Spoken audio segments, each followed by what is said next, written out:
Evening, everyone. Thank you so much for joining us this evening on behalf of myself and the entire Keystone team.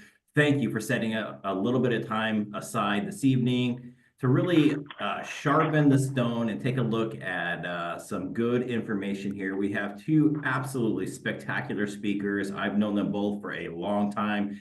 They are second to none, amazing people. So I'm very much looking forward to this evening. I hope you are too. I did want to point out one thing. I want to point you to our July Night Out with Neighbors coming up as well. We have some amazing speakers lined up for that. So I would ask that you would reach out to your manager, get the information, and make sure you get that on your calendar as well.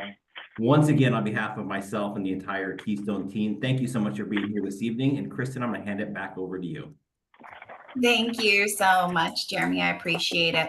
So you might have noticed we're recording this meeting. What does that mean for you? You can refer to it later, or if you get new landscape committee members or board members, you'll be able to share it with them as well, because we have a lot of hot landscaping law compliance information to share with you. So we want to make sure we're recording that. So in just a few weeks, we're going to be distributing the recording as well as the slide deck. And so that will be helpful, a helpful tool and resource for you. Again, the chat is off, and we do that so then we can all focus and hear the same questions and information together. We've just found in past Night Out with Neighbors that was appreciated. So we're going to continue that according to the feedback that we've received from board members.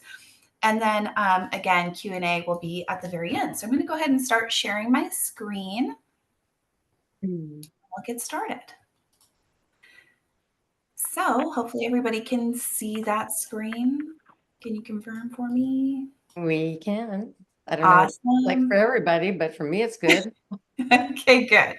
Well, I am so truly honored to introduce your speakers, Adrianne Bauer and Sandra Gottlieb. We had Sandra Gottlieb do our Night Out with Neighbors recently at our last legislative update, and she received stellar reviews. So we're so excited to have Sandra back. It's such an honor. And Adrianne is a wonderful certified arborist that loves to give support and strategy help. So we're really excited to be having this landscaping law compliance program for you. And then I will let Adrianne and Sandra share a little bit about their bios in just a bit, if they so choose. But I want to make sure that we're covering the topics, and so you know what we're going to be reviewing tonight. Now, get ready. It is 2 hours. It's possible that it'll go short, but then with questions, we're going to hit the 2-hour mark. It's my birthday, so I'm hoping that we do get out at the 2-hour mark because I have a dinner. So I'm really excited about that. But we're going to cover 4 really important topics tonight. The grass watering ban. I'm sure you've heard a little bit about it and you're wondering, what does this mean? Do I get to keep my grass? Do I have to get rid of it? What's going on? We're going to be going over those emergency orders. I'm sure some people have noticed in the news some important things coming down from Newsom's office regarding different things with regard to, it's the cutting the back, the all of the clearance, all of those things. So we're going to go over those. And then of course the legislative changes, and then the practical strategies for boards, which I know we're all excited. So that is at the end. If that is the most important item for you, make sure you stay tuned in. And of course we are recording and we will share the information, but there's nothing like live details where you can get your Q&A in. So stick with us. All right, so I'll give it over to you, Sandra. And if you want to give a little bio about Swittleson Gottlieb and all of that, that'd be great. Absolutely. Thanks so much. So Swittleson Gottlieb is 36 plus years in existence.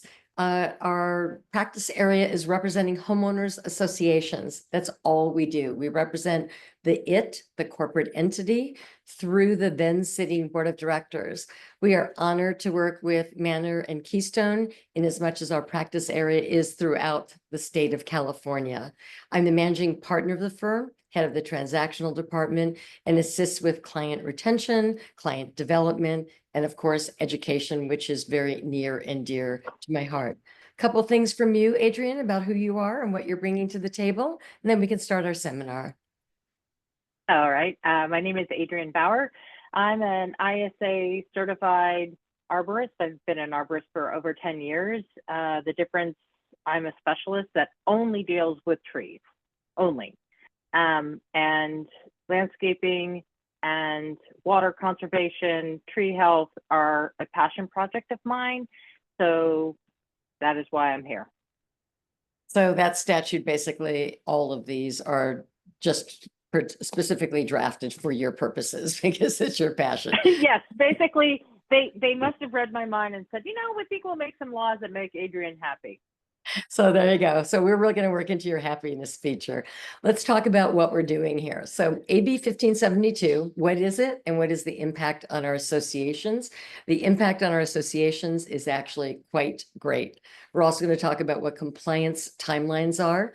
We understand that you're going to have questions, jot them down. We are going to take them at the end.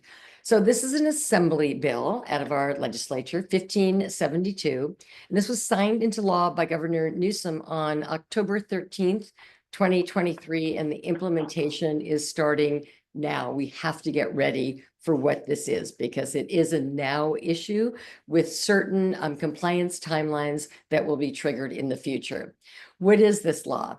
It prohibits the use of potable water, which is drinking water, for irrigating non-functional turf. That is a term you're going to hear a number of times tonight, non-functional turf. And what is it?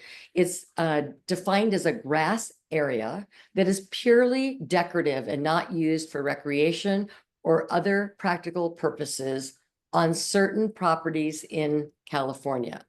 Clearly, it applies to homeowners associations, or we wouldn't be having this seminar tonight.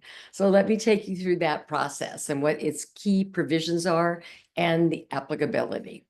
The law targets commercial, industrial, and institutional properties, as well as properties owned by local governments, homeowners associations, there's the trigger, and similar entities. So we, as homeowners association representatives, have to make sure that our associations are compliant with the timeline that we will get to about using potable water and restricting it to non-potable water within the defined timelines.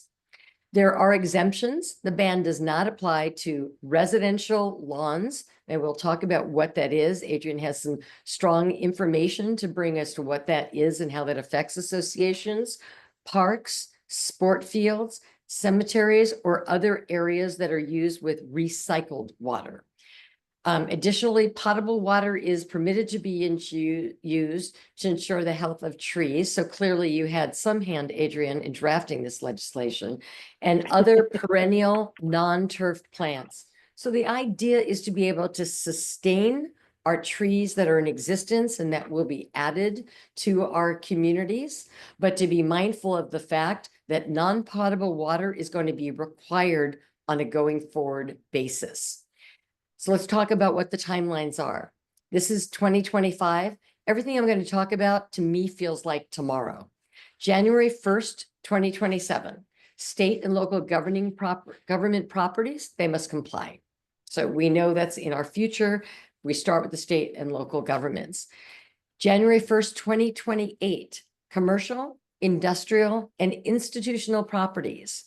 This is the first inconsistency in the law that we're going to point out, because we know, because I just said so, that associations are defined within commercial, industrial, and institutional properties. But look at the next issue that I'm going to discuss. January 1st, 2029, common areas of homeowners associations and similar entities have to comply. So which are we? Are we a common area of an HOA, or are we commercial, industrial, and in an institutional property? Our safety for right now is for our associations to consider a January 1st, 2028 deadline, even though we're going to be discussing with you 2029 as the identified time period for our homeowners associations. Both Adrianne and I agree on that point. We also agree, now that we have pointed out to the assembly that there's an inconsistency within the definition of the law, that we will have some modification. We don't see that that means they're going to push in the 2029. I think they're going to just move HOAs by a defined term into 2028. The worst that happens is you are ahead of the curve. Your board of directors and your associations are ready for what you will find out to be very important issues for our association. And then in 2031, We have local government facilities that will be dealing with disadvantaged communities, state funding-based communities, so that they are also obligated to address the requirements of the laws that we'll be discussing, but also they likely will have a different reporting and compliance timeline. We don't know what they are as of yet. We're going to be dealing with and the state is understanding that a nonprofit and state affordable properties have additional restrictions on them and requirements, which is why they have a different timeline. Right. And even though we may be nonprofit mutual benefit corporations, our homeowners associations, most of us are incorporated that way. It doesn't mean that we're going to get pushed to 2031, because we know that the government has already clearly outlined that we are either in 2028 or at the latest in 2029. So it is important to know that this is a governmental statute, and that the public waterway systems, city and counties, and we're going to tell you why this is important in a little while, they're all authorized to enforce the restrictions. Each can put in their own timelines, and each can deal with penalties and collect penalties, not just what is in the assembly bill, but whatever their local cities and counties want to add as a penalty as well. This also is going to apply to owners of properties with over 5,000 square feet of irrigated area. 5,000 square feet is what, Kristen? Not, Adrianne, nothing, right? It's really nothing. It's a culmination of all of the grass within your community, and that's very easy to achieve. Very easy to achieve. So why is that important, this 5,000 square feet? And we're going to be discussing this a couple different times during our presentation. You, by 2030, which is 5 years from today, or 4.5 years today, are going to have a program in place where you can self-certify your compliance. The right to self-certify also comes with a compliance obligation, meaning if you do it wrong and you're incorrect on that self-certification, the penalties will apply, but it's not an option. The obligation to self-certify is going to apply to everyone. What that means is, one, it's the Sandra Gottlieb Right to Work Act, so thank you very much, Assembly. But also, and more importantly, it means that we're going to have to get on board, figure this out together, get policies and procedures to be adopted by the association, so that our future boards can see, here's the timeline, here's what we have to do, and here's how we're going to explain to the government that we have met our certification requirements. Anything else that you want to discuss here, Adrianne? I was looking for maybe environmental impact and maybe additional information on financial. Right. So I'm going to talk about the environmental component of it. Grass is one of the biggest water users in the world. This program has already been implemented in Nevada to a lot of success. And because of our increasing climate change, our world is heating up, the grass is utilizing much needed water. Even though we're conserving more, it's still using more. So basically, this compliance is not an option. We all are going to have to do it, and we are going to have to administer the program. Basically, the steps that we would need to take are assessing the non-functional turf area. That means that any area within a common interest community, HOA, COA, any of those, basically that is behind a fence, a gate, or obstructing the general public from using it, will automatically be counted as non-functional grass, even if it's a park within your HOA, because it is not doesn't allow the general public to use it.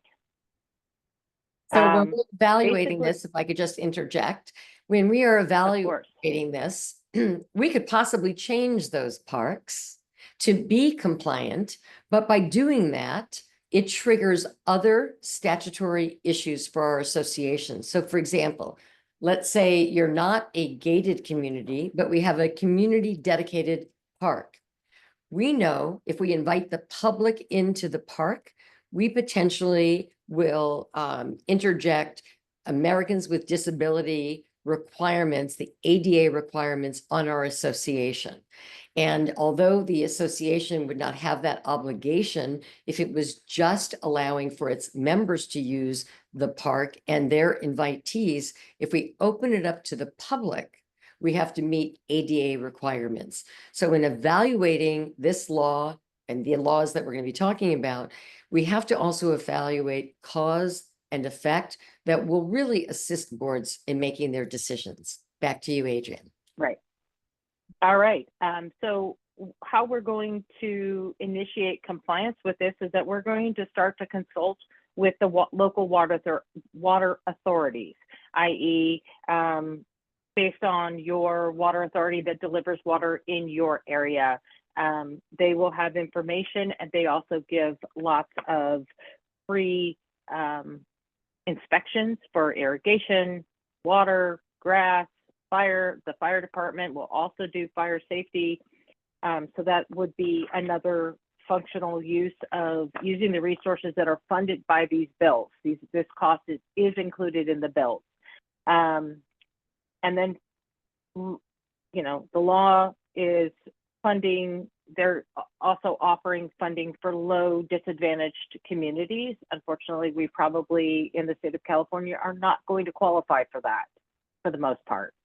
And then the environmental impact that we have, you know, our aquifers, we did reach a dead pool situation where our reservoirs last year, before all the crazy rain, were a dead pool. Basically, they were below the intake and we had no water.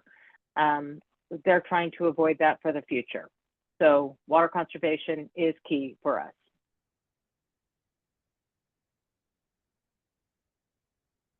Any other provisions that you'd like to discuss based on this slide, the ban on watering grass? Yes, absolutely. So under this bill, they make a distinction between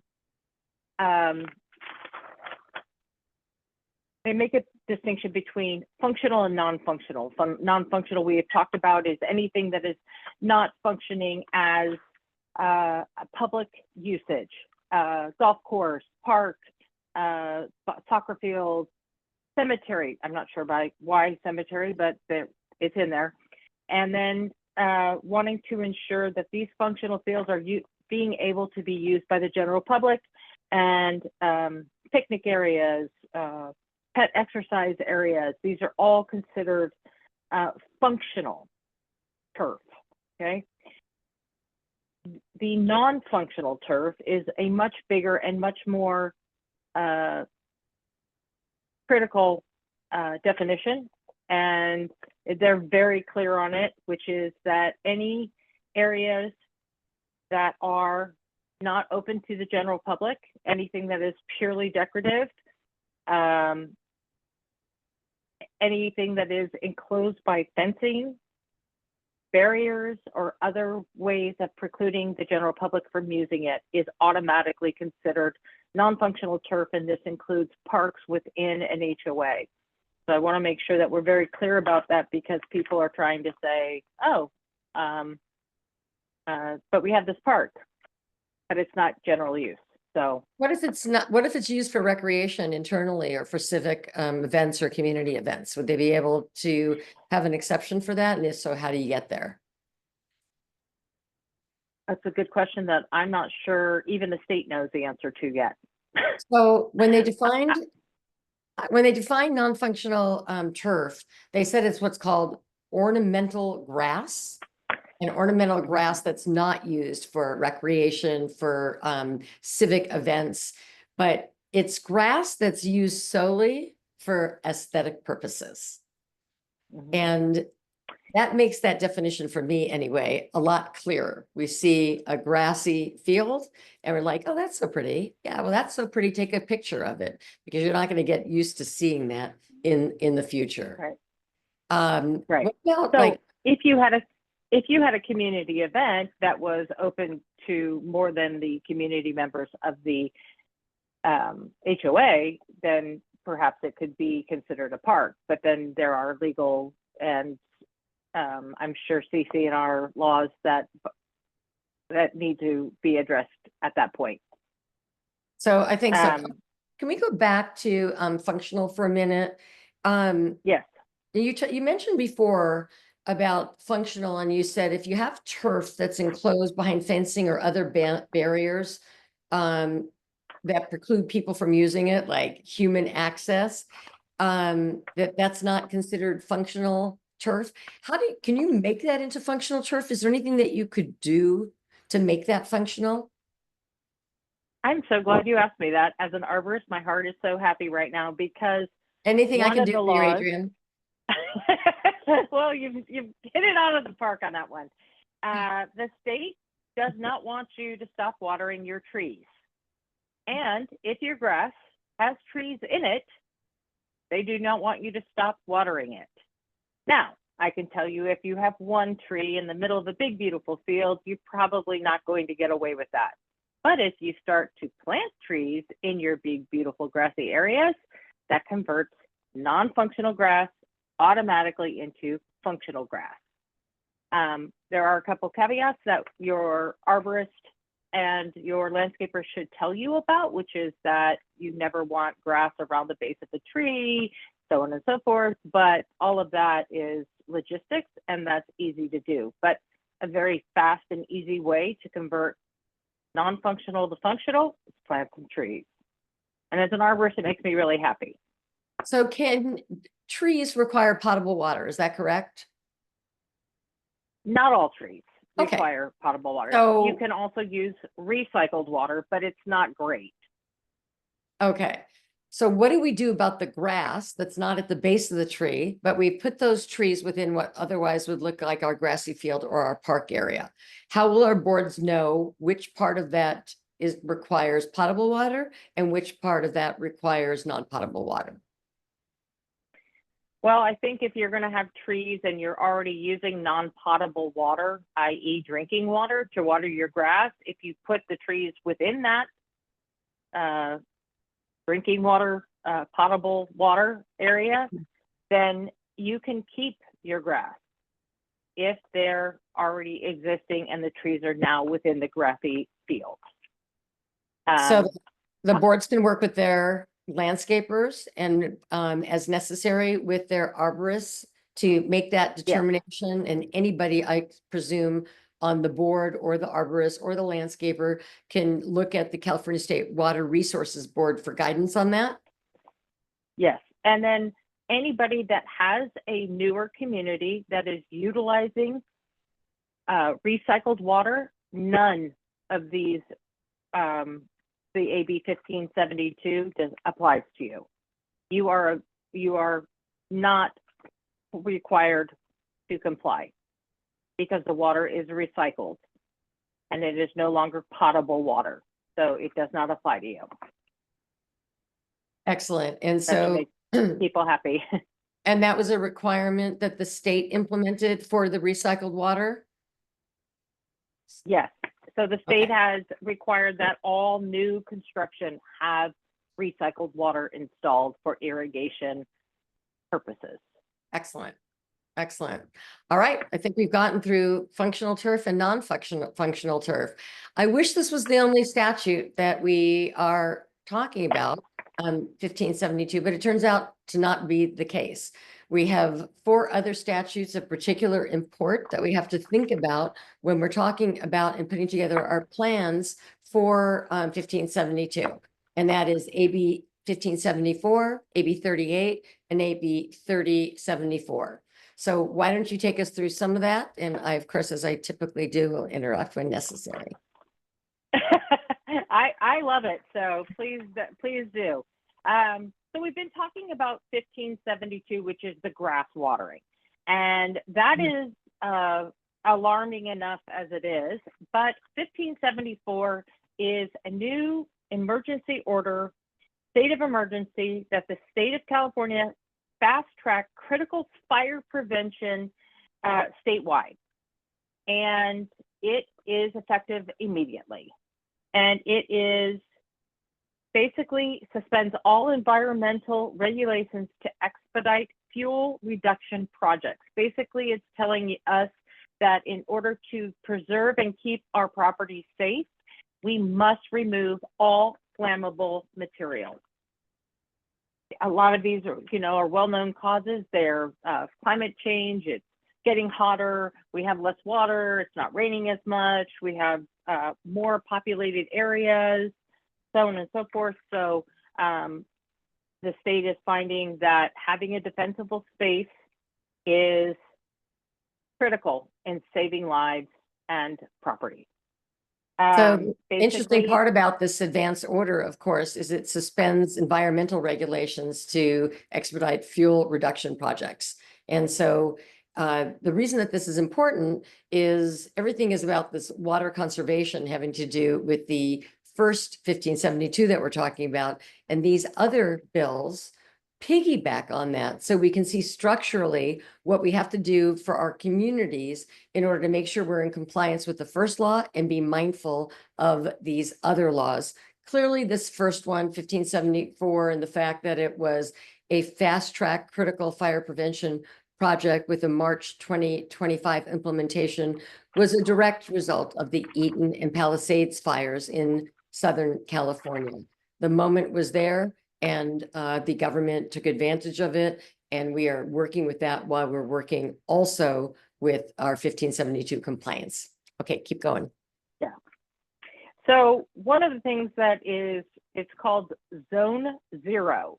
And Zone Zero is part of the first line of defense in Defensible Space AB 1574. And basically for the first 5 feet of next to a structure can have no flammable material of any sort. That includes wood furniture, that includes trees, it includes all landscaping, all mulch around the structure from 0 to 5 feet. It is okay, wait a going second. What about, I should have asked you this before when we were preparing. What about wooden decks and wooden deck furniture? They're saying it is flammable material, and they are asking for the first 0 to 5 feet to have no wood of any kind within it.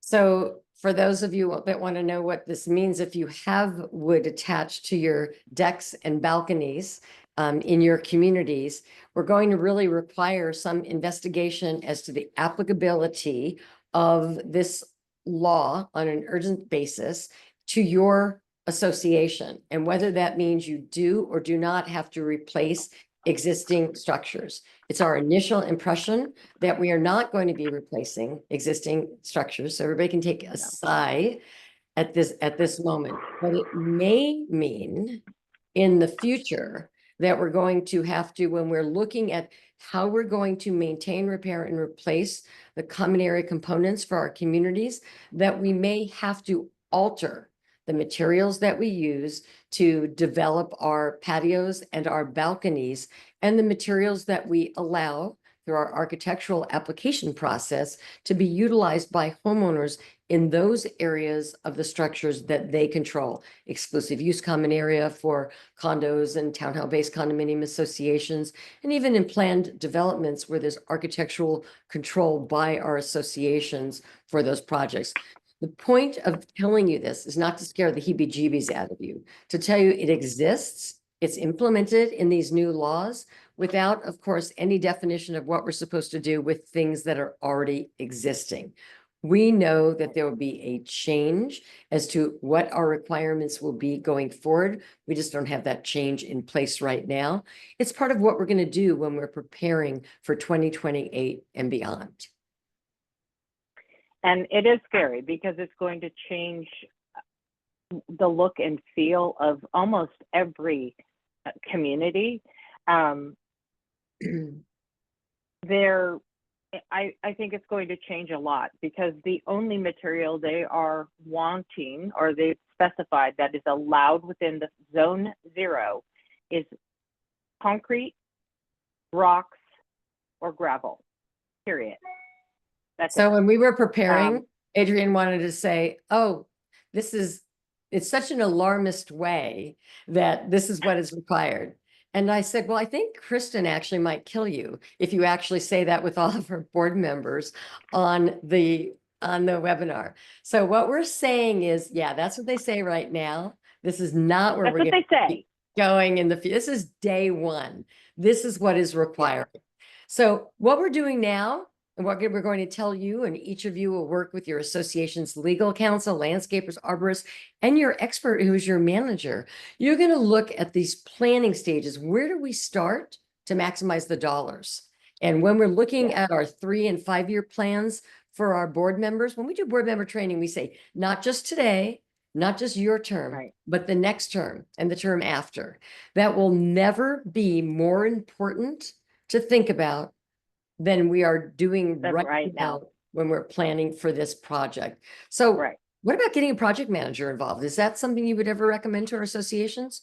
I absolutely recommend that. And that's part of it, is that I believe that you can use the grass and the tree and the defensible space, and you can use those because it probably will look different on your community. You probably will have to be removing landscaping and changing landscaping for that defensible space, where you can move trees into your grass, so you can keep your grass, and while changing your environment closer to the buildings.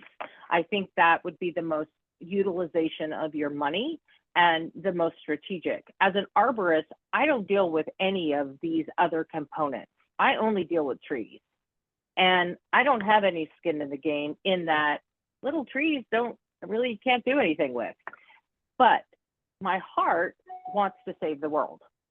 So therefore, I love the idea of trying to convert and keeping the aesthetic of your communities and things that are important to you by putting in these trees and continuing to make your homes beautiful and increase your home value, because that's what trees do, not grass, trees.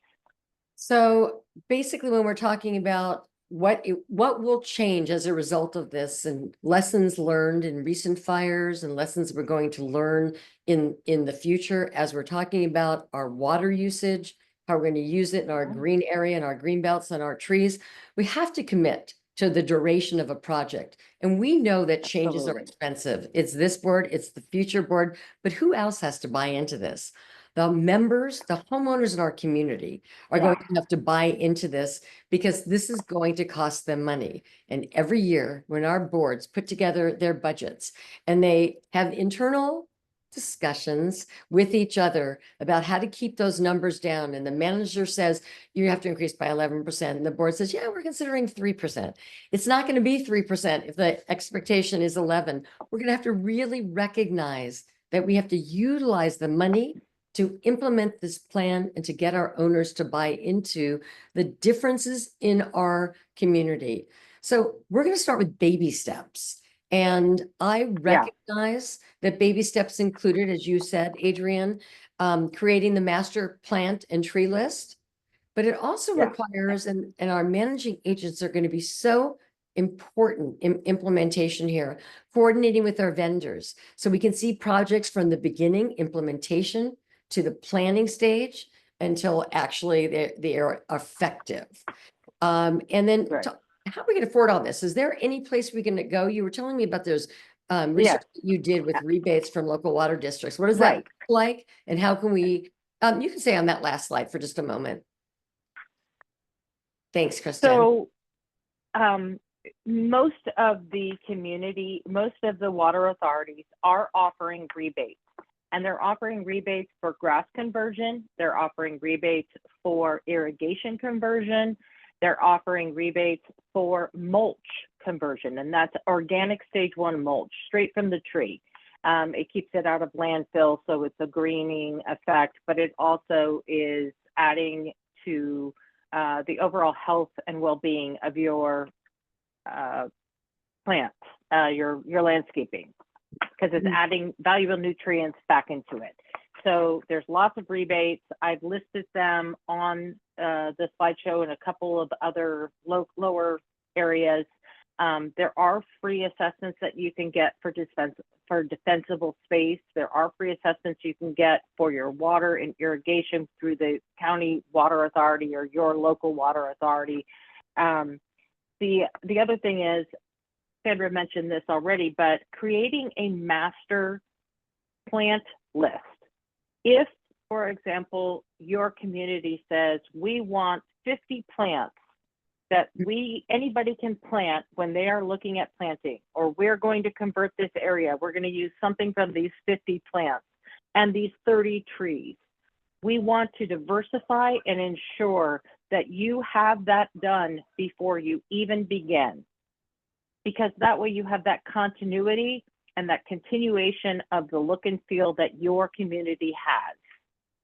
I cannot emphasize enough how important the long-term commitment is, because I know that the board members here tonight, most are volunteers. It's a sometimes thankless job, and having the community buy into your vision is mission critical, because if you decide to change it midway, it's very expensive.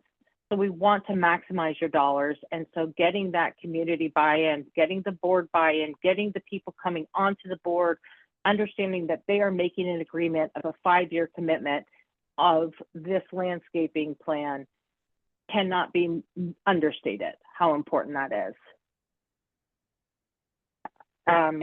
Basically, I recommend considering a project manager to oversee the entirety of the project and coordinate your tree vendors, your landscape vendors, your, coordinating the rebates, coordinating the inspections. That might be a cost savings. It costs money to have them, but it might end up saving you money in the long run. I don't know the answer to that. I'm not a project manager, but I've seen success for people utilizing project managers. Start multiple phases at one time. So for example, if you have an area that's on one landscape controller or irrigation controller, start there and daisy chain from it, basically utilizing one controller and putting your trees on one system and your plants on another system. That would be a cost savings, and also you're consolidating it into a general area. That would be another suggestion I have. So can we go back to the zones just for a second before we go on to non-compliance? Are there, Yes. so there are different requirements in each one of these zones? And I know that earlier this year, there were new zone requirements that were released. How are our boards going to know where they go and how they look at this and how they identify the different zones? Okay, so basically zone 0 is 0 to 5 feet. And basically it is a ember resistant space. That is the word they use, ember resistant space. And that is no plants or trees within 5 feet of any structure. Non-combustible material only. Okay. Zone 1 is the next zone from there, which is 5 to 30 feet. It brought to mind something they said, which is that no debris can be bigger or can be deeper than 3 inches. So for example, if you have pine needles, they only want 3 inches maximum. No debris in your gutters, no debris on your roofs. Trees and plants must be both vertically and horizontally pruned, 10 feet apart and 6 feet above the ground to prevent fire from jumping from tree to tree or tree to structure. So that's zone 1. Zone 2, of course, is 30 to 100 feet. And that is, where's my zone 2? Zone 2 is basically reducing all the fuel from 100 feet from any structure. So again, that's ensuring there's no pine needles or pine cones or material that could catch on fire. That's part of the defensible space. So before we go into, and we'll go on to the next slide now, Kristen, I think it's an imperative for our board members to recognize that these requirements require additional line item expenditures for our, for cutting back our foliage, for dealing with more maintenance obligations as it relates to landscaping. And your managing agent over the next couple of years will deal with you about those line components. Fortunately, Keystone Manor is very proficient on dealing with these issues and putting together their own plans and policies to assist their associations and their board of directors. But these are going to be additional line items that we have an obligation to comply with, so we don't get into the non-compliant penalty zone. So let me tell you how to look at this when we're looking at non-compliant penalties for non-compliance with these 4 statutes, these 4 assembly bills that we've now addressed. Think of it like rules and regulations, because that's really what it is. Rules and regulations that apply to your association. They just happen to apply to all other associations as well. And think of it as a cause and effect.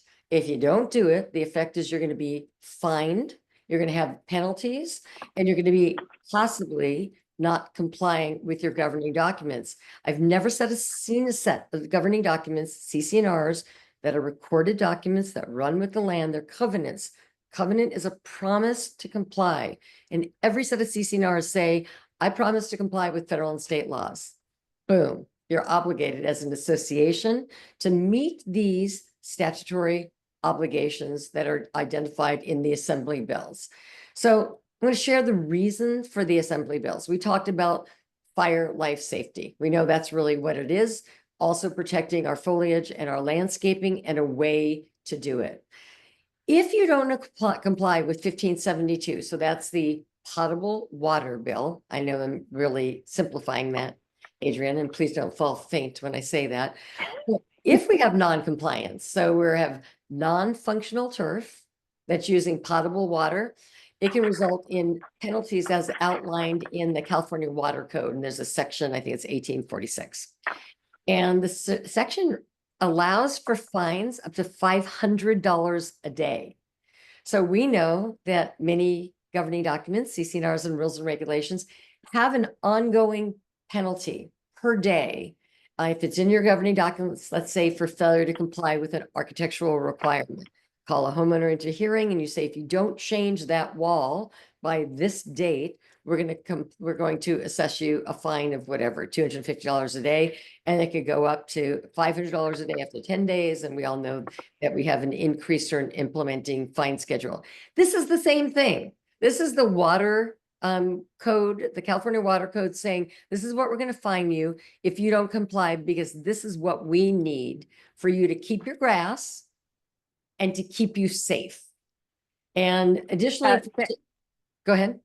I was going to tell you that I was doing research for this presentation, and I can tell you exactly how much water and the fine that Sylvester Stallone had a $212,000 fine because he was excessive in his water usage. Not only did they put him on TMZ, but they also fined him $212,000, and he said it was for his mature trees. As an arborist, I said no. He had to pay it, but they shamed him publicly, and he had to pay a fine. So let's not do that. So, well, we're going to get to shaming in just a minute, because it is unbelievable to me, but that you can actually do that. The enforcement of these civil penalties are pursued through civil lawsuits to collect the penalties. But the law, these laws, especially 1572, allows for retail water suppliers, cities and counties, and public water systems to enforce these restrictions. And they allow for each one of those entities to add their own fine and fee schedule for non-compliance on top of what the California Water Code is fining at $500 a day. So they can impose their own penalties in accordance with the local ordinances that gives them that authority. And they have the enforcement power to sue civilly to collect that money. The reason I'm telling you all of this is one, because it's true, but two, it really takes away the guesswork of any board of whether or not you should comply. You have no choice. Let's just figure out how to make this as aesthetically pleasing as possible within our stated budget and keep us away from those fines. We talked earlier about this 5,000 square feet of irrigated area and that owners are required to self-certify. The State Water Resources Board, starting in 2030, requires us to self-certify, us being homeowners associations, not us, Sandra Gottlieb. But if you get it wrong, or you say something that is in compliance and it isn't, you wish it was just a $500 a day fine. That fine is much more significant. We'll get into the actual enforcement amounts in just a minute, but they are really significant. And so we're just not going to get there. We're going to develop policies and procedures over the next 2 years about how you're going to meet your requirements. So when 2030 comes around, you're just going to, there it is. You already have this work done. You have the documentation you need, and you're going to be able to turn it in for the certification. You should consult as necessary with your State Water Resources Control Board. And, you know, Adrianne, you just talked about local water boards doing shaming. And she's not joking. They literally are outing people. If they're outing them today, this is before the implementation of this law, and they were doing that previously for non-compliance, they're going to be doing it greatly going forward. The only Right. They started this in 2023, and I unfortunately know all the water users that are unfortunately that got big fines. And I shouldn't know that, but I do. It's embarrassing, but But the one entity that is not going to be part of the shaming is homeowners associations. We know that the second preamble to the state's constitution provides the right of privacy. And we know that the California legislature, when they developed the Davis-Sterling Common Interest Development Act, really is behind the concept of privacy. We know about things that can be discussed only in executive session because it's private. We know that we call homeowners to hearings in executive session because it's private.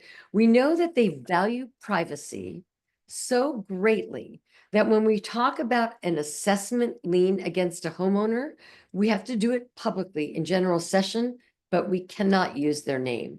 We have to use their AP address in their assessment parcel address to identify who they are. Now, anybody knows today, we can go online and put in somebody's name or the parcel number and it will show their name. But the point of my telling you this is we know the legislature wants us, homeowners associations, to respect that right of privacy. And we're going to leave this shaming to these public agencies that think that that's a good idea. We are not going to be able to do that. We're going to use care when advising boards on a going forward basis of how to do this. So let's advance to our next slide. Unless you had something else on this one, Adrianne, that you wanted to talk about. Nope. All right. So I did some research for statewide, and these are just a few of, these are California, applying to all of the state of California, where you can find some information on rebates. Rebates for irrigation, rebates for grass conversion, rebates for mulch conversions. There's, you know, each and every water authority is different, unfortunately. It'd be great if they were all offering a lot. But I want to put a pin in it and say, no matter what the rebate is, it's not going to cover the cost of this project. And it is a use it or lose it. You get one-time shot. Say you have $100,000 worth of rebates and they offer 5. That's not uncommon. Just know that you only get that one $5,000 amount, and your grass does have to be alive when you start this project. So take pictures. So these are the state, and they direct you towards your local water authority. So how do people apply? How do board members apply or management? Do they just go to these websites? Yeah, they just go to the website and they type in their address. You guys have water bills that are belonging to the HOA. You can also utilize it that way because it'll tell you the governing entity of who manages your water supply. And this is both the climate action, water rebates. Rainbird is the actual manufacturer, and they also have a tie-in to the equipment rebates. So I do have a question, and that is, are there any specific qualification requirements that an association must meet? The major requirement in order to take advantage of these rebates? Not that I'm aware of, just that they have grass and they're changing it to other landscaping. So when they apply, this is insane to me that they actually put this in the statute or the requirements. When they apply, you have to have a live grass. Even though the intention is possibly in some places to kill it, you have to have live grass to apply. So don't start your process before you exhaust the ability to make your requests for the rebate programs. Would you say that's accurate? That is a true statement. Yes, it's the most oxymoronic thing I think I've heard about this program. So just insane. All right. I can't think of anything else that we need for the slide, but you'll have the slide deck, everybody. You'll have all of the areas and all of the websites that you can contact. All right. So let's go to enforcement. So of course, it would be the lawyer that has to talk about enforcement. So AB 1572, as I said before, we're mandated, and we're going to be monitored by state and local entities, and we're going to be primarily focused on ensuring compliance with the law's restrictions and on using potable water for irrigating non-functional turf. So they don't want cheaters. They're looking for ways to use our water most efficiently for the most important purposes. And the key entities responsible for monitoring enforcement are, there's 4 major entities. The State Water Resource Control Board. They have oversight statewide for compliance. They have the authority for compliance, for fining, and they have the statewide authority. They are going to receive those self-certification reports that I'm talking about for 5,000 square feet or more, commencing in 2030. I do want to say that these compliance deadlines are in the bills themselves, subject to change down and up. So Adrianne and I are in agreement that this coming up with your policies and procedures for compliance and for being able to self-report is something you should not be putting off until 2028 or 2029. It is very likely when the State Water Resources Control Board sees how many associations there are in California and what it's going to take for the certification process, they're going to move the requirement down. I'm not anticipating 2026 or 2027. We're all just going to be getting our sea legs by that point, but I won't be surprised if it's 2028 or 2029. So be ready for that. And you may develop, they may develop regulations and issue penalties for non-compliance. There's a section of the California Water Code, 1846, that gives them that authority. You just need to know that they can add these penalties as they go along. And it's what's defined as a non-source penalty, meaning they don't have to have it in the statute, the penalty, at the time that it's implemented. They can add the penalty later. It's sort of like amending our rules and our fee schedule, our fine schedule during the course of our governance. So think of it that way, and the government allows for it. Just something you want to say on that, Adrianne? Yeah. I want to make sure that everybody understands that they are making this up right now. They do not have a roadmap for this yet. They are making the roadmap. So we're not quite sure what it's going to look like. We know what the law looks like, but they're creating it now. So I don't believe anyone really, really, really knows. However, it's happening, and we need to be prepared with the information that Sandra so clearly has outlined. But you know, I put a caveat on it that it's coming. They're making it up as they go with the law. So as part of that making up as they go along, we have the public water systems throughout the state and the urban water suppliers. I'd mentioned earlier that those entities can enforce local compliance by monitoring water use and identifying violations. And so they're the people that are going to walk around with clipboards and iPads, whatever other functions or tools that they can utilize to find the violators. They're going to document them, likely photo document them, and they're the ones who have the authority to issue the citations or administrative fines. And as we discussed earlier, up to $500 per day per violation under what they call existing water code provisions, which mean every time they identify a change in the current water code provisions, it becomes a new existing water code provision. And so when I was doing the research and I dialed back legislatively, that authority is intrinsic in their supervisory powers.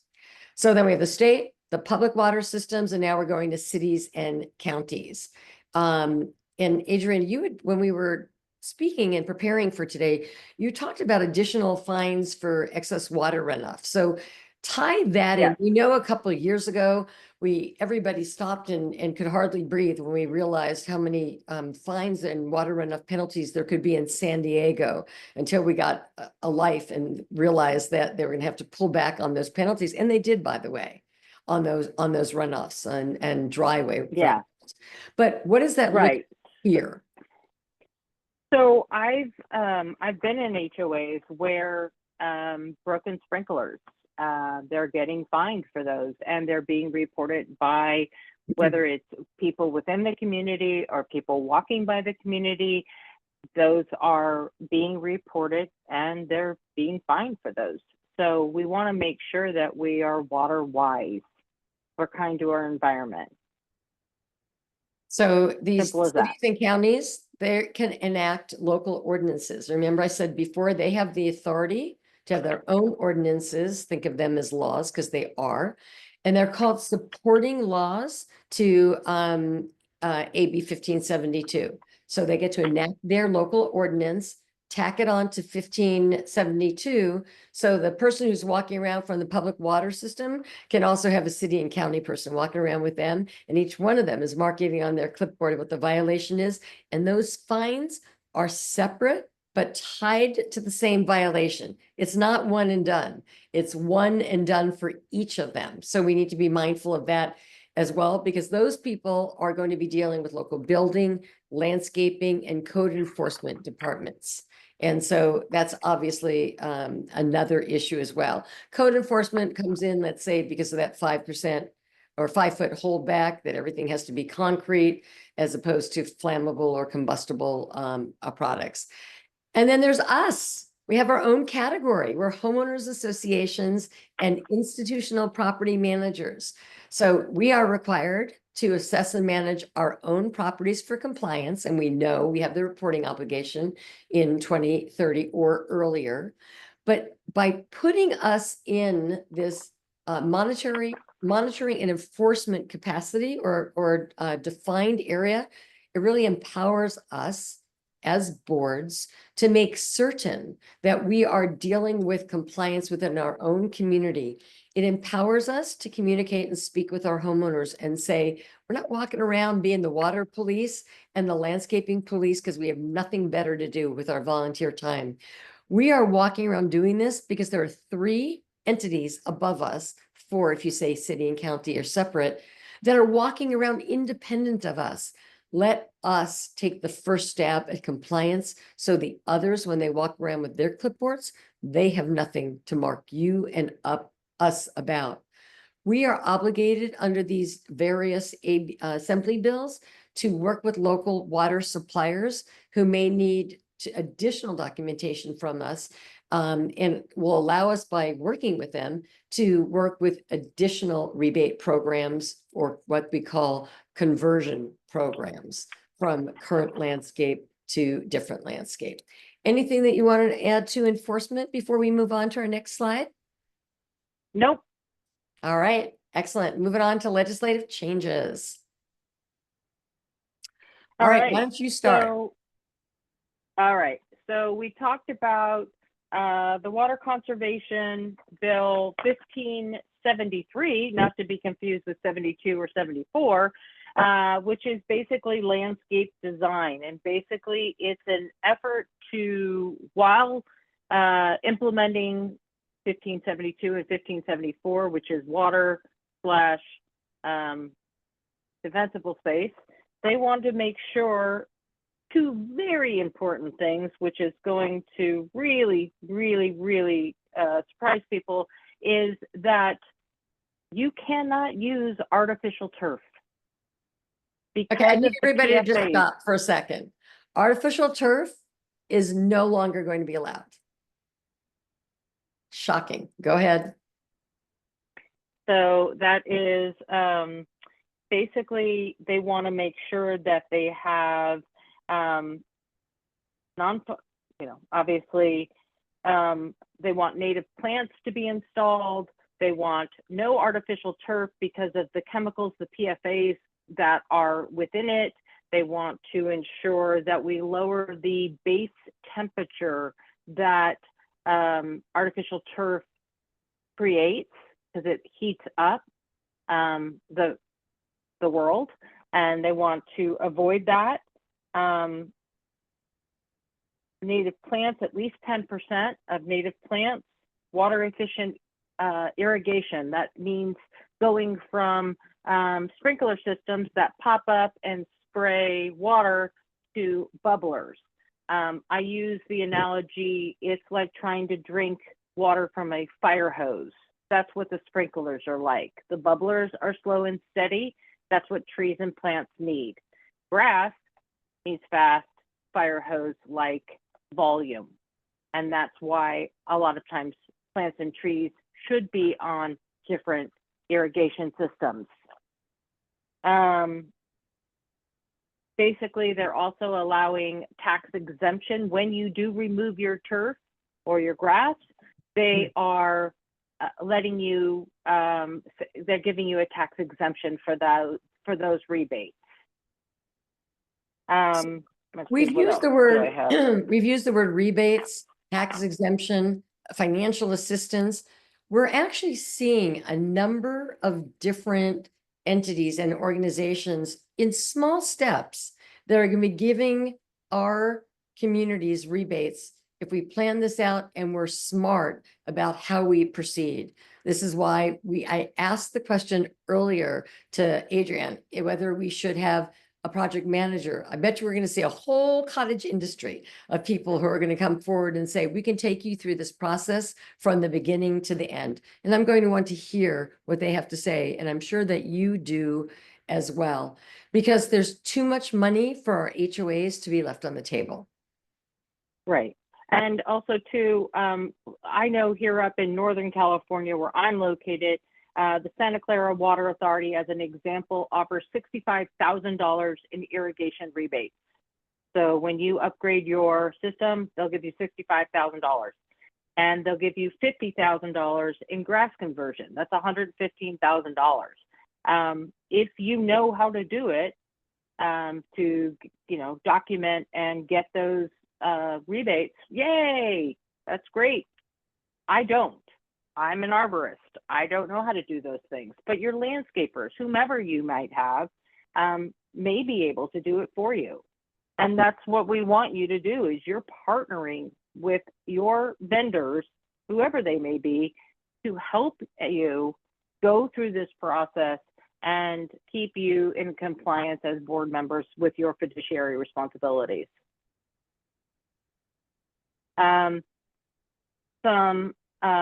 Senate Bill 824 basically was that insurance cannot cancel policies after a fire in a defensible space, a high to a very high fire zone.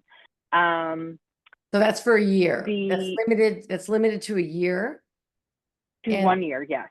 And they can't cancel or refuse to renew a policy. So I think that's important because it allows for renewal. So you really can get past that 1 year period of time. Just because it's a residential property for insurance in an area where a wildfire occurred.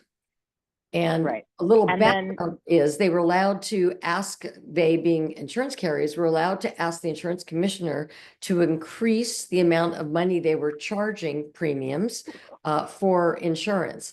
And the insurance commissioner said, okay, we're going to entertain the inquiry. I think so far it's like 18% that's been approved. We're going to entertain the inquiry, but you cannot terminate your policyholders. That was the trade that they made in order for Senate Bill 824. So if Yeah. you have communities that are in these fire zones, be mindful of the fact that the insurer cannot cancel you during this period of time. And I just wanted to give you some areas that are within the high fire zones: Sonoma County, Marin County, Santa Barbara County, Ventura County, to name just a tiny group of them. Assembly Bill 38, AB 38, is basically if you are in one of the high to very high fire zones, they are requiring a defensible space inspection to sell.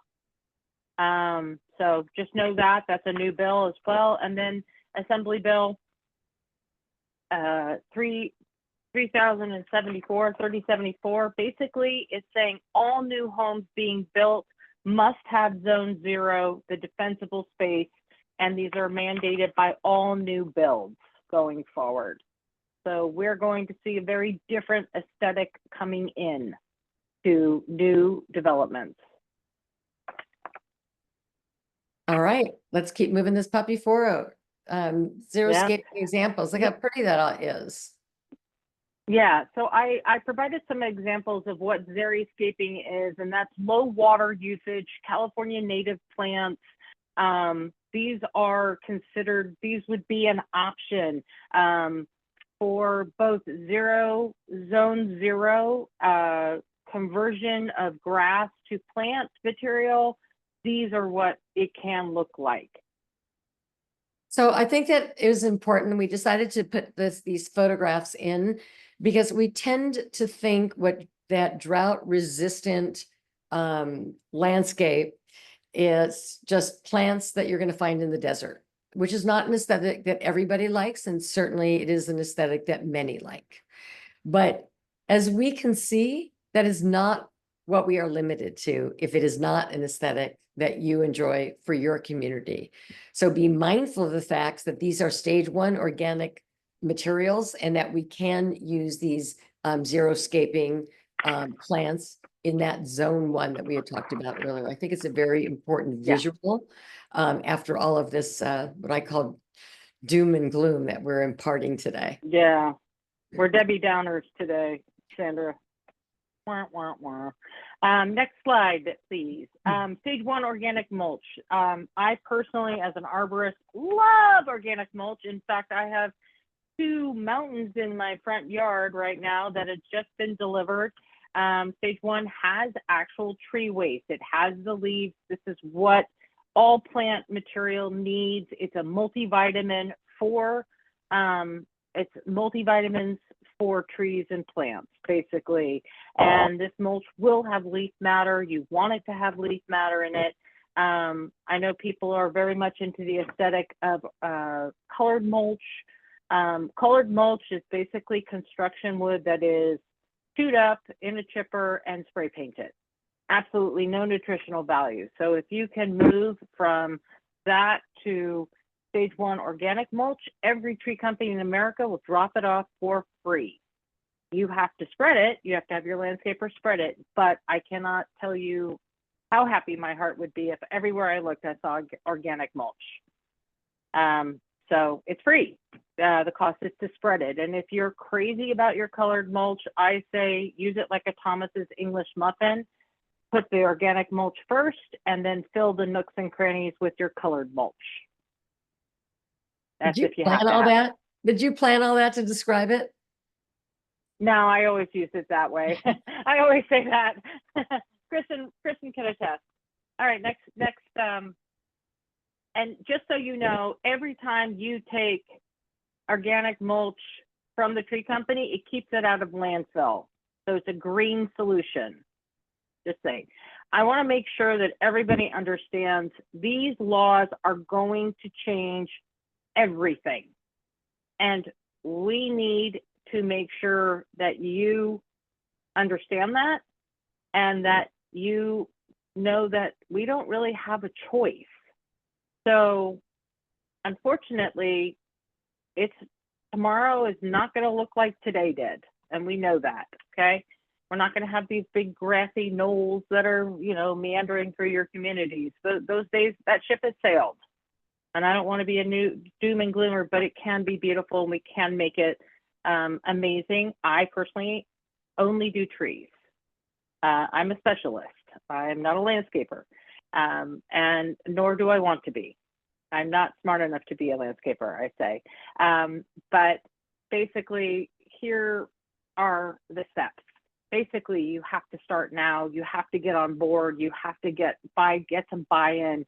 It's going to be a phased implementation. You've got 3 years.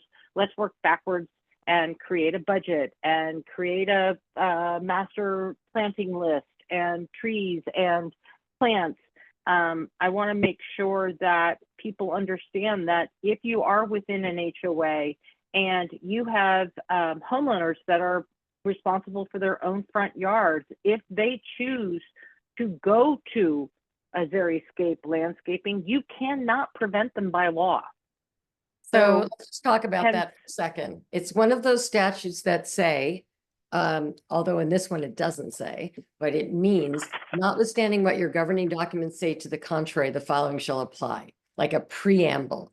So if we have these lovely architectural landscaping guidelines and a homeowner comes to us and they decide that they, in their area, in their front of their home, that they're responsible under the governing documents to maintain, and they want to engage in moving forward in the space that they're obligated to maintain, and you don't like what it looks like, it's really going to be too bad, so sad. So to avoid the too bad, so sad, what we're going to do is what we talked about earlier, and that is be prepared. Put together a revised architectural plan and palette of what we will approve if we get into that situation, so that we have an aesthetic that the board on behalf of the association finds pleasing and consistent with, to the extent possible, the architectural guidelines for the association for landscaping plans, and something that's in compliant. Because remember, all of those people that walk around with clipboards, this is like a snitch law, right? Anybody could pick up the phone and say, my homeowners association is not letting me do this, and these are my plans, and they've said no. And then what happens? They come and look, they submit a violation for the current condition, and then all of a sudden the association is responsible and has liability. Right. And so this also gives you some continuity in that you're just directing and giving people options, but you're still controlling and coming up with a consistent look and feel. And these are plants that do well with low water usage. So let's be prepared. So again, start now, phase implementation, be prepared for individual homeowners to be able to choose to get rid of their lawns. This will include removal of existing plant material and trees. I mean, there's just no two ways about it. To get to zone 0, it's probably going to result in that. Changing wooden fuel sources within that zone 0, and taking care of your trees. It's well proven that healthier trees can withstand fire and can withstand drought conditions. And that doesn't mean that you have to take care of your trees, and boosting their health is paramount, and organic mulch might be an easy, cheap way to do that. So those are just, that's where your vendors are helping you trying to do that. Start at the end and work backwards. What's the community's objective? What do we want it to look like? What plants do we like? What trees do we like? And then that will help dictate what you choose.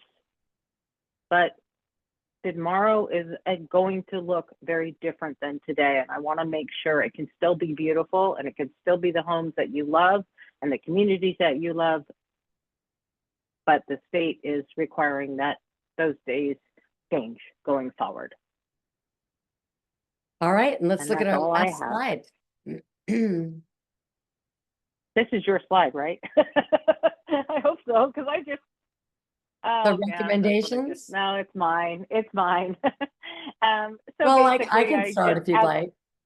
No. I mean, it's just basically, in order to convert this and to implement 1572, which is the grass, we're preparing for it. We're planning. We're starting to plant trees into the grassy areas. We're starting to create,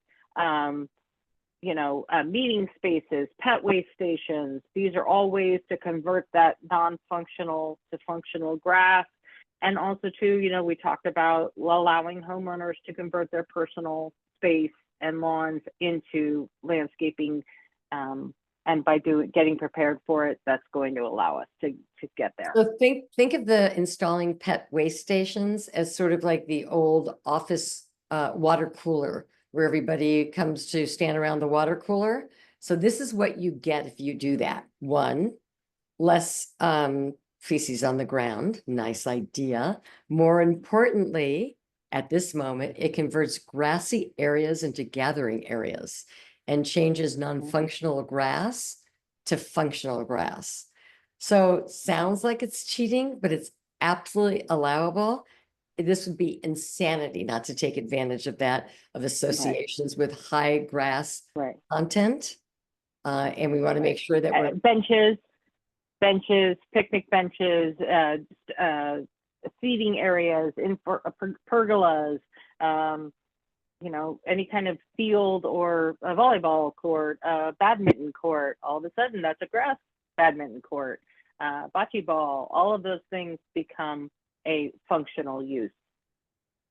Which is incredibly important, and a way to spend our money in a more productive way to hang on to some of the visual impact that we'd like to have in our community while still complying with all of these laws. A lot to take in on a very important issue that really has started in 2023, but implementation, we're dealing with it now. We do have a number of questions. We're going to start with the Q&A that is typed in. Is that you, Kristen, or is that me? Yeah, I can go ahead and get it started. So first question. If we are already using recycled water in all common areas managed by the HOA, are there any additional use restrictions? Thank you, Renee. Not according to the law. Did we need to expand on that, or that's that? No, it's literally that. That's why when we talked before about all new construction must have recycled water, it's so that would not be an issue going forward. Thank you. Now that doesn't address defensible space, though. Right. It doesn't address defensible space. So the answer is Kristen's right. And it does require a further explanation other than just yes or no. So it's conditioned upon defensible space, which we've already defined. Perfect. Next question. Is grass along the street decorative? It is open to the public and dogs do use the grass. Yes. It is non-functional. So you're going to have to use potable water. You're going to have to change the landscaping there, Adrian. Yes. So our medians are going to have to change. Is that what you're saying? It's really Yes. fun talking to you, I must say. I'm very fun too. For Kristen can attest. I'm a lot of fun, but this is kind of like a wah, wah, wah. Well, we Okay. would rather have the honest answer than the one that we want. So Of course. we'd rather know. So the next question, are non-gated or fenced grass front yards considered functional? So front yards, The are they answer is considered it functional if you have like front yards? It's a yes or no answer. Do you want to give the qualifications on that, Adrian? Yeah. If the HOA maintains their front yard, it is non-functional. Oh, If the homeowners maintain their own front yards, it does not apply. oh. So it sounds like we're going to need some amendments, Sandra. It does sound like that, doesn't it? Didn't I say before it's Sandra Gottlieb Right to Work Act? I love this new law. You did say that. Okay, the next one is, what about wood fences that homeowners have that start at the house, then 6 feet out? I'm sorry, my brain's not processing that. What about wood fences that homeowners have that start at the house, then 6 feet out? I don't know the answer to that. I got to be completely honest. It was something that Sandra and I talked about, and I said, does that mean like if you have a wooden fence that attaches to your home that you can't have that anymore? And by the definition of what we read, it said no wood or combustible fuel sources. But However, I'm going to take a step out there saying I can't imagine the enforcement on that being applicable, because that is just going to then require everybody to be spending all of the association's resources on changing the product that is used in the structure of the community. I don't think that is the intention. I believe there will be cleanup legislation. Okay, I agree. Next one. Doesn't the defensible space depend on which fire hazard zone that you are in? Different requirements for different map zones. New maps just came out in February to March. Yes. So they're talking about zone 0 through 2 only applicable to the hazard zone, the fire hazard zones. According to what we're seeing right now, it is high and very high. However, the state is implementing zone 0, the zones in all new construction in all of the state of California. It's coming. I just don't know when. It's coming to apply to all homes, in my opinion. And I'm not an attorney. I do not play one on TV. I'm a lot more fun than I appear, because this is not my heart is in like conservation. That's where my happy place is. But I think it's coming. So I think it might be coming, but it's not here yet. Not here yet.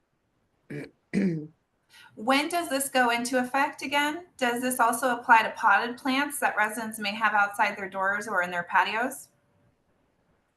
Immediately.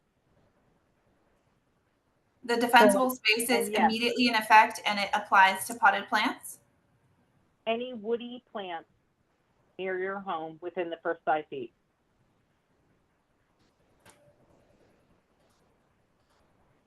Well, there goes my bougainvillea. Right. All right. The Cal Fire Office of Forest Management has a website where you add your address and zip code to see if you're in a fire zone. If you're not in a fire zone, again, just a clarifying question. Does AB 1574 apply if you are not in a fire zone? This is 2025. And after what we just saw in Southern California, everybody is in a fire zone. To think that Pasadena in a flatland could burn to the ground is now an indicator that everybody is in a fire zone. I'd like to see what that website looks like in 2 weeks. All right, another question. Does water supply in patios and outside homes for watering or washing purposes need to be non-potable? Like the Water. hose bibs, do those have to be converted? No. That's a public safety issue, so no. And for AB 1572, never mind. They're just providing the website to check your zone. Would it be correct to say the following news article has direct pertinence to the urgency behind some of this well-intended, if somewhat misguided and arguably poorly designed legislation? In 2018, the UN Intergovernmental Panel on Climate Change predicted Earth would not warm 1.5 degrees Celsius above pre-industrial levels until 2040. On Wednesday, the World Meteorological Organization published data indicating Earth may cross that mark as early as 2027. So that's the question. Do you think it's been fueled by that information? I think that the news Well, article has direct pertinence to the urgency. And yeah, I mean, we're not climologists, I think is what the term is, or scientists that study it, but you know, the evidence is out there. I'm sure the legislators take lots of things into consideration when they determine which way to go, right, Sandra? Okay, next question. Early on, you mentioned no wood decks. Our property is completely made of wood siding. The wood structure will not support a concrete deck patio, and these decks and patios are the only entrance into our units. Right. So that is something that obviously they're saying the first 5 feet, and yes, I'm aware of it because I too have wood all around my home. I don't think we have the answer to that yet. And it also basically is, are you in a very high fire zone? I think that we need to be realistic that a building that is constructed in the manner that was just described is not going to be required to be torn to the ground. If the wood structure and the siding cannot support a concrete patio, we're not going to be pulling out the entire building in order to support that 5 feet of defensible space. I believe that we're going to have a series of variance applications, and there will be other requirements that full wood structures will likely have to have in order to continue in existence. I can't imagine in a state that is so dedicated to providing more housing for its residents that we're really going to take any risks of having to take structures down. I think we'll find supplemental rules about how those homes and those communities will be able to exist, and we'll have different rules about what their requirements will be for safety. Yeah, I think this is still evolving. And I don't think we've heard the final on this yet.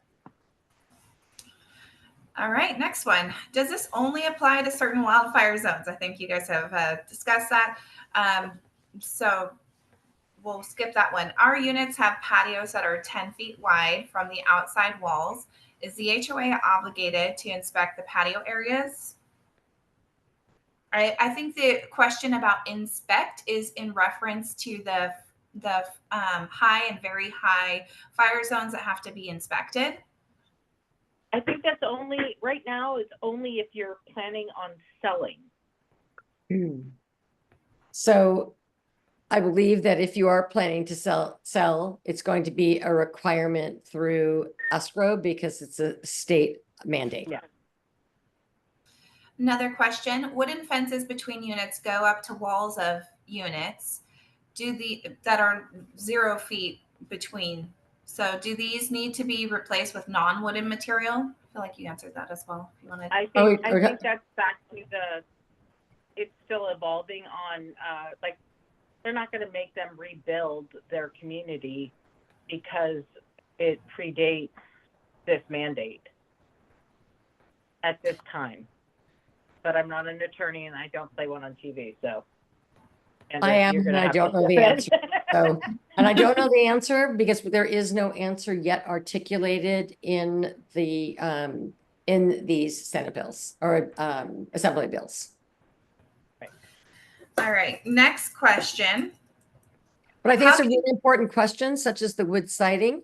I'm accepting the obligation to keep you updated, possibly when you send out newsletters or e-blasts, we can provide over the next couple of months information to you so that we can keep our board members informed.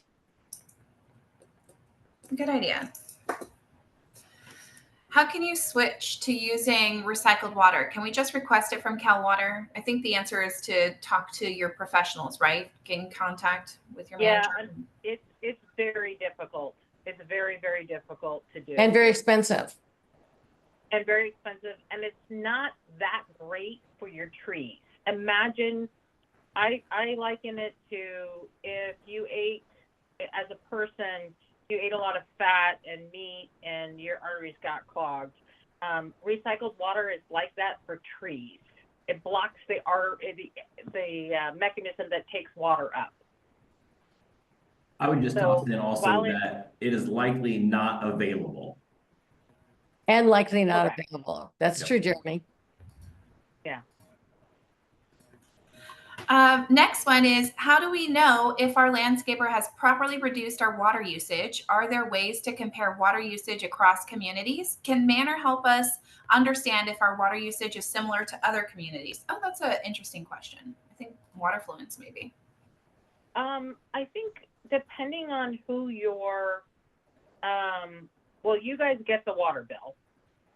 So you have the information and you would have the cubic yards or the cubic meters of used water. But I also think that your landscapers might be able to help with that because they are actually doing the actual control of your irrigation system.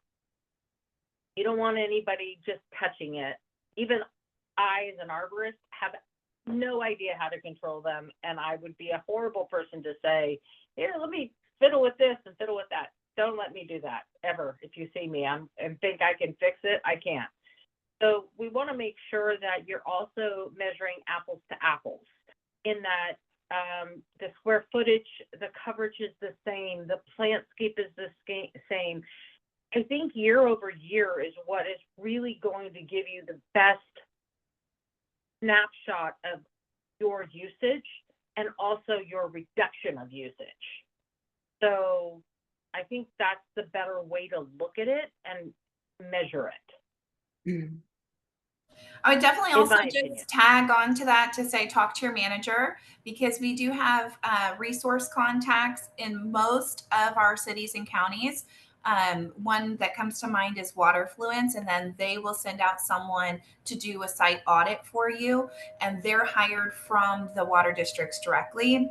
Or there's other resources. They're not the only resource, but there are other resources that are already part of what you pay for your water bill. So let's use what we have. Talk to your And manager. remember, this is a statewide presentation and our questions are coming from people throughout the state. So we're going to be looking for Keystone to provide that information as a resource as well, not just Manor, which was the base of the question. All right, perfect. Next question. Please explain the 5,000 square foot requirement and how a large association can compare with a small association. We're a very large waterfront community on the peninsula. Well, I don't know what you mean Well. to compare. They're pretty. So you're trying. Go ahead. Sorry, go ahead, Sandra. Nope. No, you were first. I don't know how to answer the question as far as comparison between a large and a small community because it is based on the square footage of use. So if you're asking how to keep your grass, the answer is you don't. If you're asking how we can make it functional, I would tell you start planting some trees and that will convert your grass from non-functional to functional. That would entail peeling grass away from the base of the tree, grass should never be within the canopy, the drip line of where the leaves are.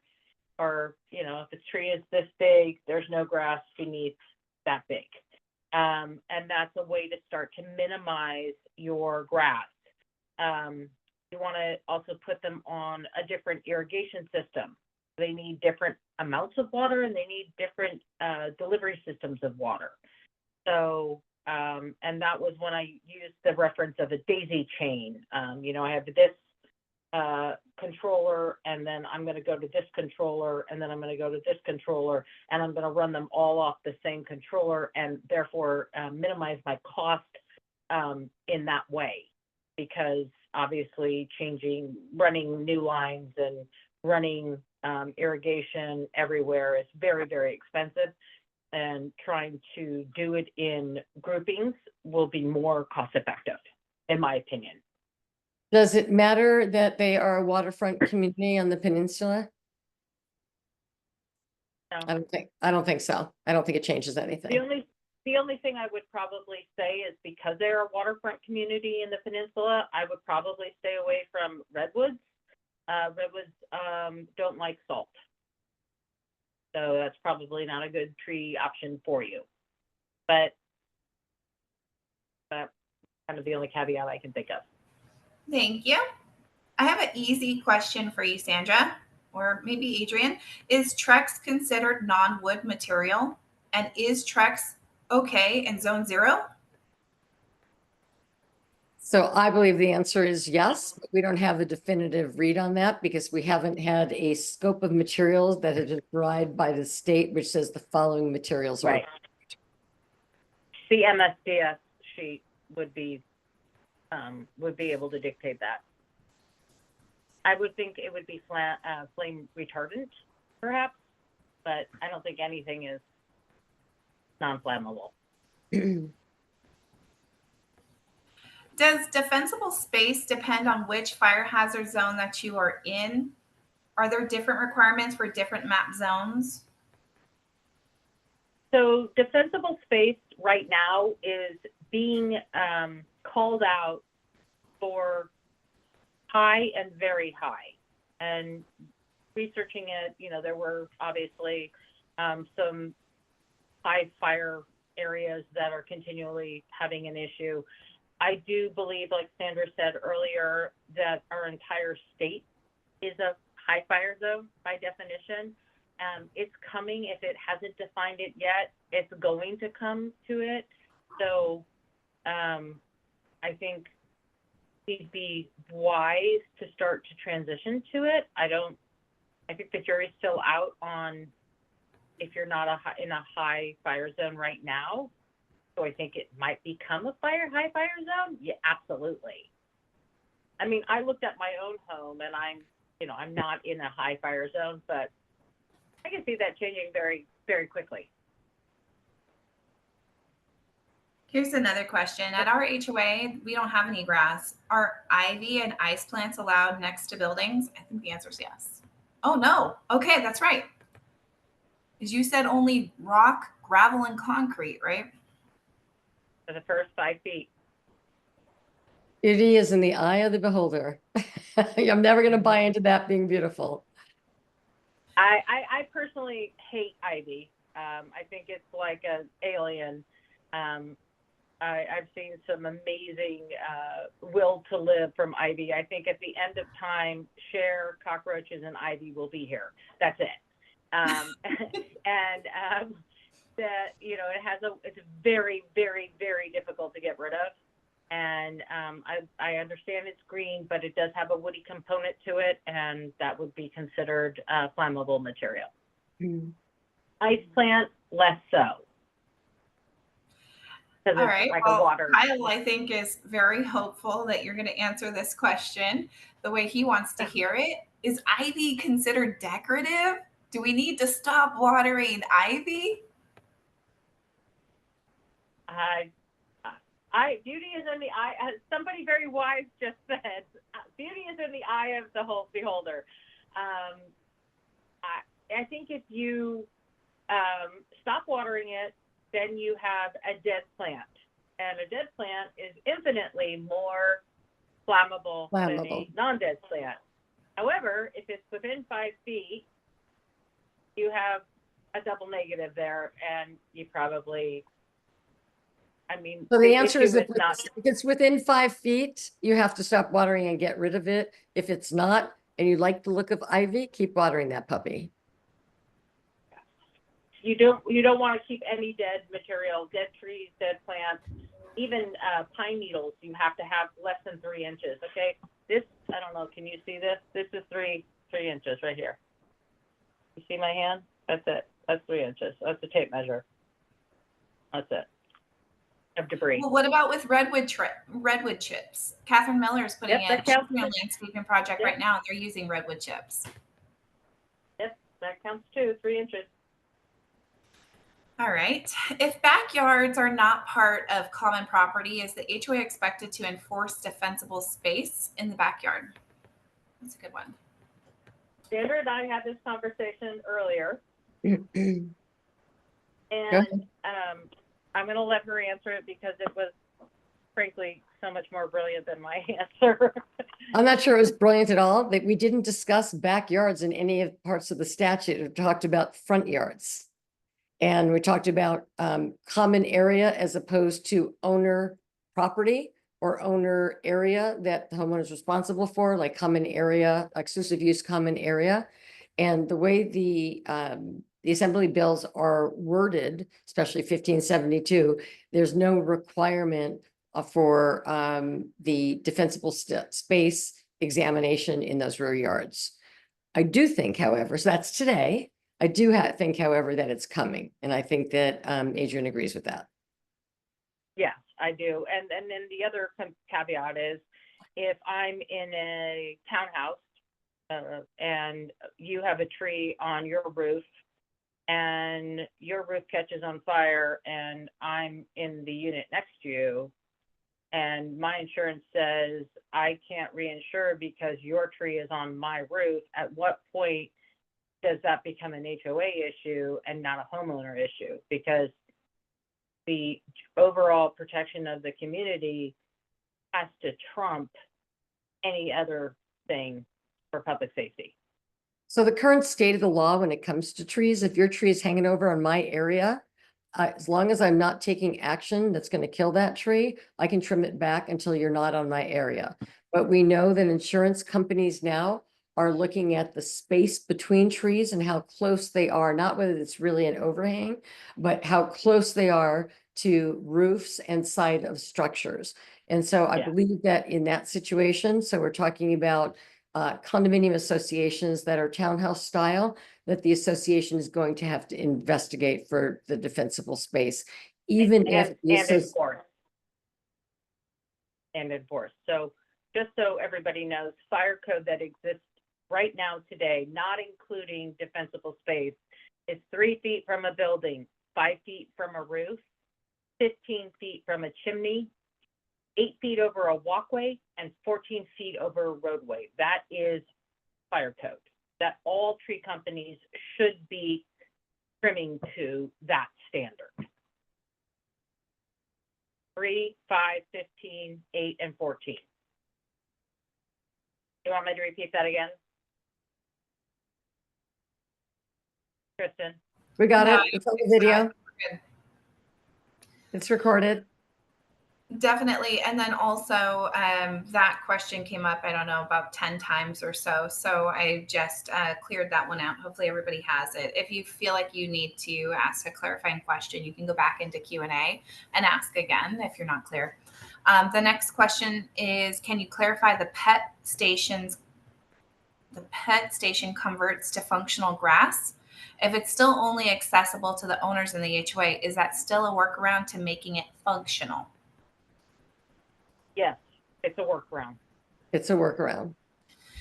Is it true that all native and green plants are great, but if the ground cover is mulch, it is not okay, and native dirt or rock is okay? Is it true that all native and green plants are great, but if the ground cover is mulch, it is not okay, and native dirt or rock is okay? So I think they're mixing two concepts together. Defensible space is anything within the first 5 feet of the building, okay? The next 5 to 30 feet, all mulch, all dirt, in my opinion, and complete direct opposite of what this fire zone is, should be covered with mulch, with organic stage 1 mulch with leaf matter in it. I used to say 4 to 6 inches, but now that defensible space is here, I'm going to say 3 inches of organic mulch, which is this much, which keeps you in compliance with defensible space. So I personally do not like rock around any plant material. And the reason why is that it's heated up by the sun. It holds that heat and creates additional waves of heat. The Native Americans used to put rocks into the fire and then put them into their bedrolls to keep themselves warm. That's what happens around the roots of a tree when you have rocks around it. So I don't like rock in there, but defensible space likes rock. They don't like plants. So those two things are kind of like Donnie and Marie. They don't go together, you know, a little bit country, a little bit rock and roll. They should stay on their own side. Rocks and trees do not go together, in my opinion.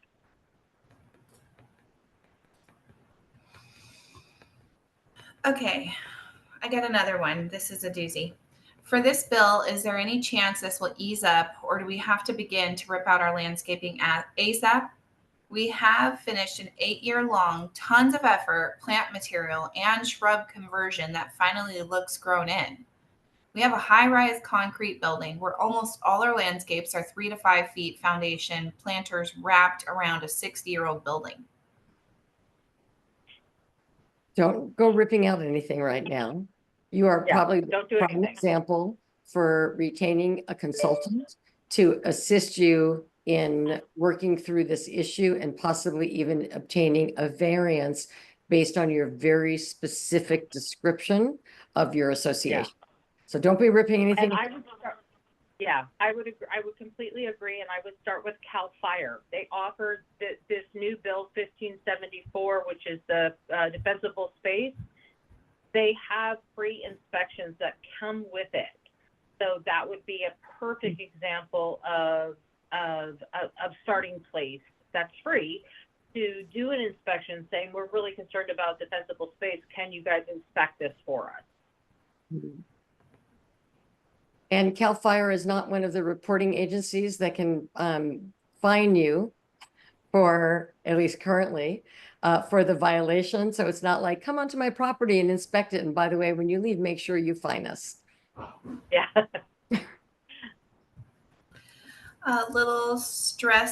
A stress bomb from a board member. How is a small HOA that is 40 years old with trees in our front yard, which are about 5 to 8 feet deep, going to afford a special assessment of $25,000 per unit? I don't think you need to answer it, but they're sharing, they're stressed.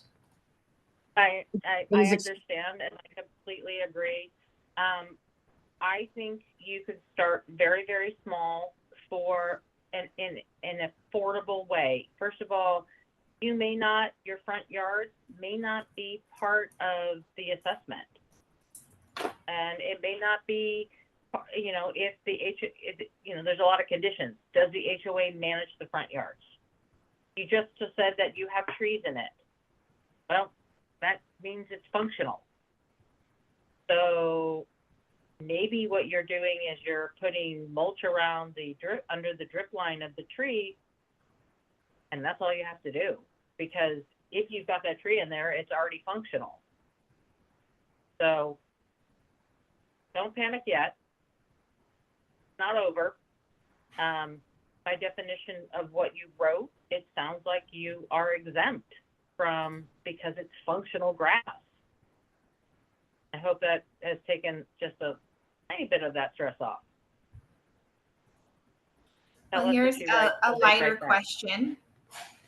If a tree trunk is 5 feet from the building, but it obviously is higher than material that can be allowed in zone 1, does this still need to be ripped out? A dead tree trunk within 5 feet? Is it dead? It doesn't say dead. Okay. it says if a tree trunk is 5 feet from the building, but it obviously is higher than material that can be allowed in zone 1, this still needs to be ripped out, question mark. So Adrian, you're not saying that it's higher than 3 inches and therefore it has to be ripped out, are you? You're talking, I believe that's what it's saying, that it's like a dead tree trunk that's just within the 5 feet, but it's higher than the 3 inches. My understanding of the law, and I'm not an attorney, is that trees that are within the 5 feet zone must be removed. please And that, work with your landscape professional yes, before you make any of these decisions. right. Yes, because, and that would be one that would be worth having CAL FIRE come and do the assessment. Because worst case scenario is you believe that you have to have it removed. That's the worst case scenario. Best case scenario is they tell you you don't. But if you're trying to get to that, and are you even in a high defensive, are you in a high or very high fire zone? So it may not, here's the thing. Developers create properties and they put these inanimate things into a development, and then they plant living things next to it that continue to grow. And at some point, they exceed their allowable space. And if we're not planning and managing those living organisms, then you have a problem. You have pipe, you have roots in your pipes. You have it lifting. I've seen it all. I had a woman who had raw sewage being backed into her unit, and the city arborist refused to allow her to remove the tree because it was a protected tree. Absolutely. And this was they were unable to live in it. It was an unsanitary situation. And we were like, what do you mean she cannot remove this? When you have a 60-year-old community, you have 60-year-old trees. What's your plan? It's not always gonna be, one of these things is not like the other. The building is finite. Tree is not, unfortunately. And sometimes you have to make really ready decisions about, look, an arborist never wants to remove a tree, ever. People are like, oh, you just want to remove all the trees. No, we don't. We don't. I can trim your tree for my whole life, your whole lifespan, my children's lifespan. I can only remove it once. If you're talking about the financial component of it. On an emotional component of it, it hurts us. It's our lifeblood. We don't want to do that. So sometimes, your tree exceeds its available root space. Got to come out. Okay, last 7 questions, and if we can do it in 4 minutes, so then because Jeremy is gonna close us out. These are garden These are garden areas set up by the builders. Our residents do not want to open their windows to see gravel. Don't disagree. Perfect. Our property is on communal water, meaning our house water and irrigation water are all on the same bill. Each unit does not receive a monthly water bill. So they're on the HOA bill with the water. They don't have their own water. So then how does the potable and non-potable go into play? We don't know, or we know? The association will be responsible if it is providing the water source to all units in the community. Which means everybody's responsible because you're all part of the HOA. Right. So you're all paying for it, for your dues. What can you use on decks that are more than 20 feet off the ground? It would seem concrete would not work. What can you use on the decks? I think they're talking about material to. Right, the wood with the 0 zone. I don't know that. I'm not a builder. So some Trex product would work. Yeah. I don't know. So it's like a composite that has some kind of fireproofing Fire element. retardant, exactly. Yeah. I think all Trex I don't products now that are certified have fire Yeah. retardant as part of it. Yeah. I don't want to give you a bad answer because I don't really know. Is there a correlation between the size of non-functional turf space size and the number of trees an HOA must plant to meet the requirements for conversion to functional turf? So you have a big green belt, you had one tree, how many more trees per?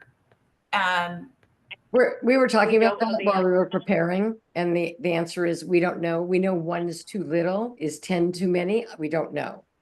But I certainly I think mean, when I look at large green belts, I'm looking at hundreds of trees. I mean, Okay. you're supposed to be converting it to a, they have to be 10 feet apart anyway, so it's whatever the size can bear. But 1 is not going to do it, and 1 million is not going to fly either, so it's somewhere in between. So I don't know again, the answer yet. talk to your landscape designer and your manager and your. Okay. I think it'll be further defined. Okay. We have a plant and cobblestone in a small area between each garage apron. Will we have to remove all these plants? Probably. likely yes. Please speak to your landscaper. And let's make sure that we look at what that is, but it's within that 5 feet. We're responsible. Can state local water district conversion rebates be used to convert potable to recycled water on designated grassy areas? No. No, unfortunately, it's the recycled water is very difficult to get into.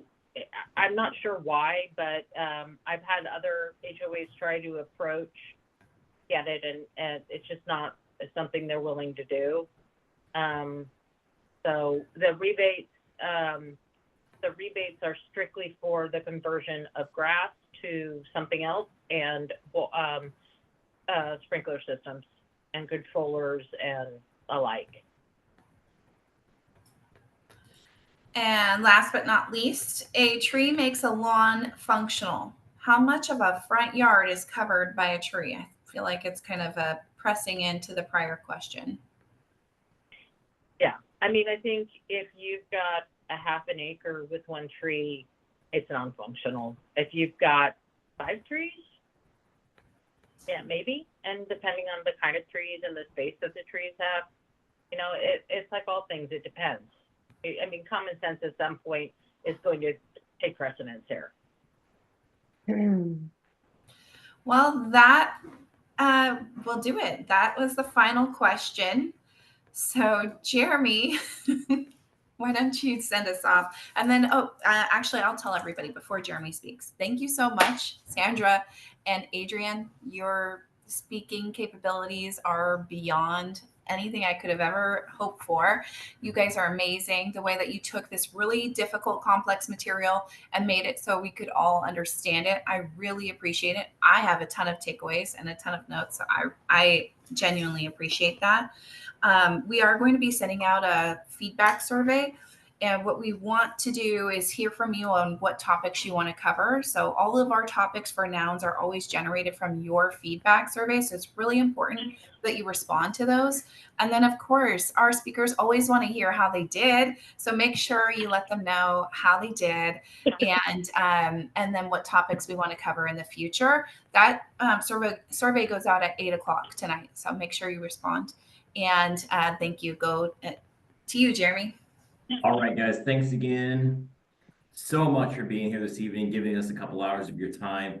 Very valuable to just set aside a little bit of time to gain knowledge, especially from 2 absolute oak trees in our industry, Sandra and Adrianne. They're amazing. Obviously, they know what they're talking about. I've spent a lot of time watching these 2 individuals. They're second to none, and really thank you very much to our guest speakers. We really do appreciate it on behalf of Keystone. Thank you so much for being here. Final thank you is going to be to Kristen, to our birthday girl, for spending her birthday here with us this evening. Yes, happy Thank you so much birthday. for hosting an Happy amazing birthday. event. Happy birthday to you. Once again, thank you guys so much for being here this evening. It's been a true honor to spend the last couple hours with you. With that, I will let you guys have your wonderful evenings back. Thank you once again.